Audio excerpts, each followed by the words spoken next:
بسم اللہ الرحمن الرحیم۔ السلام علیکم ورحمۃ اللہ وبرکاتہ۔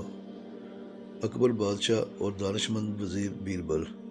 ایک دن اکبر بادشاہ نے اپنے خاص وزیر بیربل کو دربار میں بلایا اور کہا کہ دربار کے باقی وزیر بے حد نالاں ہیں کہ تم خود کو بہت سمجھدار سمجھتے ہو، اس لیے وزیروں نے فیصلہ کیا ہے کہ یا تو تم ان کے 3 سوالات کے جواب دے دو یا پھر استعفیٰ دے دو۔ یہ سن کر بیربل تھوڑا پریشان ضرور ہوا، لیکن اس کو اپنی عقل و دانش اور اپنے مخالفین کی کم عقلی پر پورا یقین تھا۔ پہلا سوال تھا کہ آسمان پر کتنے تارے ہیں، دوسرا سوال تھا کہ زمین کا مرکز کیا ہے، اور تیسرا سوال یہ کہ اس دنیا میں کتنے مرد اور عورتیں ہیں۔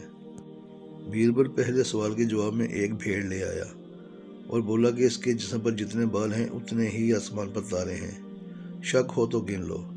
پھر بیربل نے زمین پر 4 لکیریں کھینچی اور درمیان میں لوہے کا سریہ ڈال دیا اور کہا کہ یہی زمین کا مرکز ہے، شک ہو تو ناپ کے دیکھ لے۔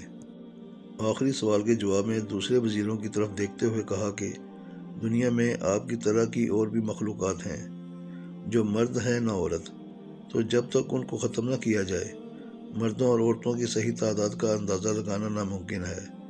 بیربل کی حاضر جوابی سن کر تمام درباری ایک بار پھر مایوسی سے اپنے اپنے کاموں کو لوٹ گئے۔ پیارے دوستو، اگر آپ کو میری یہ ویڈیوز پسند ہیں تو برائے مہربانی میرے چینل کو سبسکرائب، لائک اور شیئر ضرور کریں۔ شکریہ۔